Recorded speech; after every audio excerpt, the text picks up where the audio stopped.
Hey everyone, welcome back to my channel. It is Memorial Day weekend. I've got some finger beef ribs that I'm going to put on the smoker today. Nothing special as far as, what these are. Some guys peel the membrane off the back. With pork ribs, I always peel the back off. With these, since they're so small, I'm going to go ahead and peel the back off because I have tried ribs with the membrane left on the back. Even if you score it, I don't prefer it. So I'm gonna get these ready to go and get them on the smoker. Want to give a shout out to all of our U.S. military. Thank you for your sacrifice, everything that you guys do to keep us safe in the U.S. so that I could be here making beef ribs. I highly appreciate it.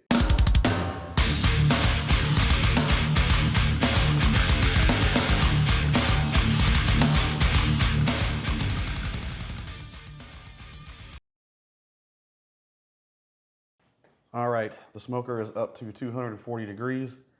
These have been sitting in Meat Church's Holy Cow. I really like this stuff on brisket. I'm gonna give it a shot on these beef ribs. So I'm gonna get these out there. These are gonna go on the smoker for 3 hours. I'm gonna check them at the 2-hour mark, spray them probably with some water just to make sure they're not drying out. They shouldn't be. That particular vertical smoker has a pan in the bottom to keep water in so that you're keeping humidity up inside the smoker. Anyway, I'm gonna get these on there and we will check back here in a little bit. Okay, I have just got these off the smoker. They've been running for right at 3 hours. Now, unfortunately, I didn't get the right Reynolds wrap. This is the thin stuff. It's not really made for barbecuing, but it's okay. And then all I'm gonna do on these, I'm not gonna put any brown sugar or anything like that. I'm just putting some leftover butter that I have just to make sure they're moist. Now they do have a good red tint to it. I like the way it's set up, especially that one. So at this point, they were reading about 165 internal temp. So all I'm doing is I'm wrapping and I'm getting them back on the smoker for probably about another hour, and then I'll temp them again, see how they're doing. You know, when I go out there with the probe and it goes right through the meat like a hot knife through butter, then they're pretty good, ready to go. Now that should be right around 200 degrees, 203, 205, that's what I'm shooting for. Need to at least be in the 200s. So I'm gonna get these wrapped up. Put this little bit of leftover butter that I have, don't want that to go to waste. No point in wasting butter, right? So get these folded up and get them back out there. Now I am leaving the smoker at 240, and what I have found actually is on that vertical, it's weird. The higher up in the vertical, the higher the temperature. Now I understand heat rises, but I would have expected that the bottom of the vertical where the box is at, where the flame is at, would be higher temperature, but it doesn't seem to be that way. It seems to be higher up in the pit.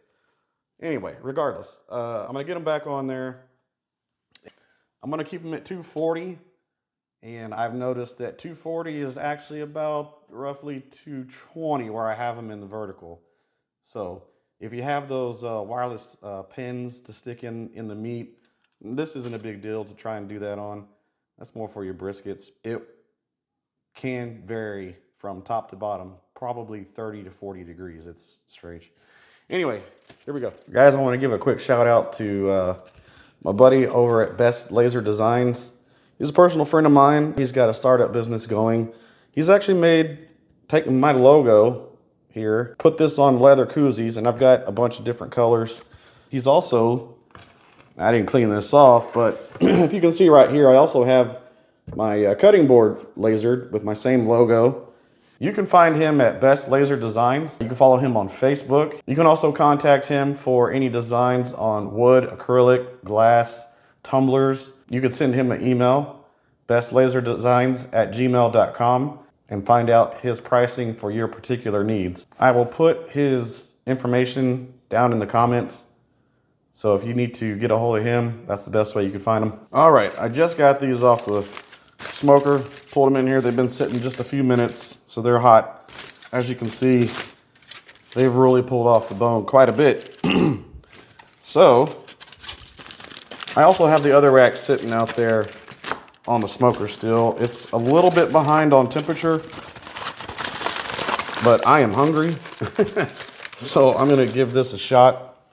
Let's see how these came out. And these are very small, so it's not like you're gonna fill up a whole family on one of these, even two of these. But, oh wow. You look at that. That looks really good.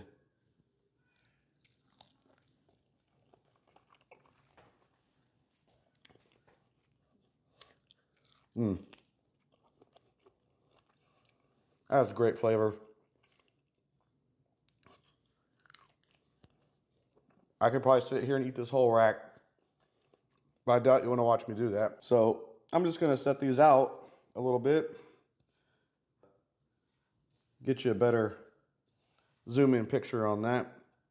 The other ones are probably gonna take, I don't know, let's see, 308 right now, probably another 15 minutes, and they may be a little softer. So let's see what happens here.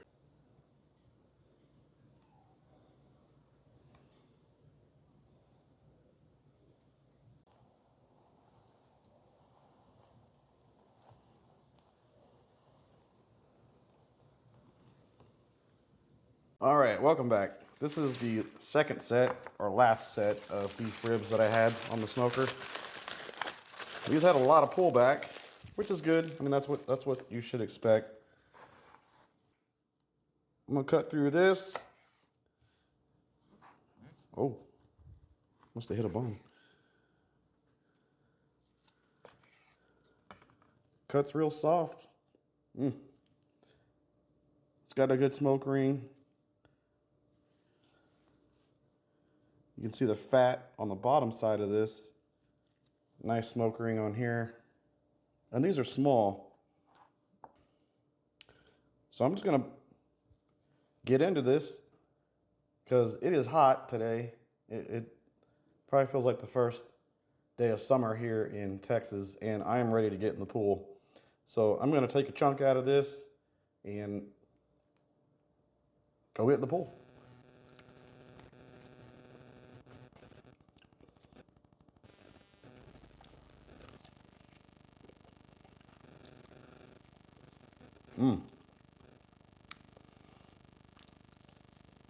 It's got some good flavor. Real good flavor. How much meat can you eat in one day without being sick? Well, if you like what you saw today, I got a subscribe button down in the corner there. If you don't mind hitting that, I appreciate it. Thank you for supporting the channel, and we'll catch you next time.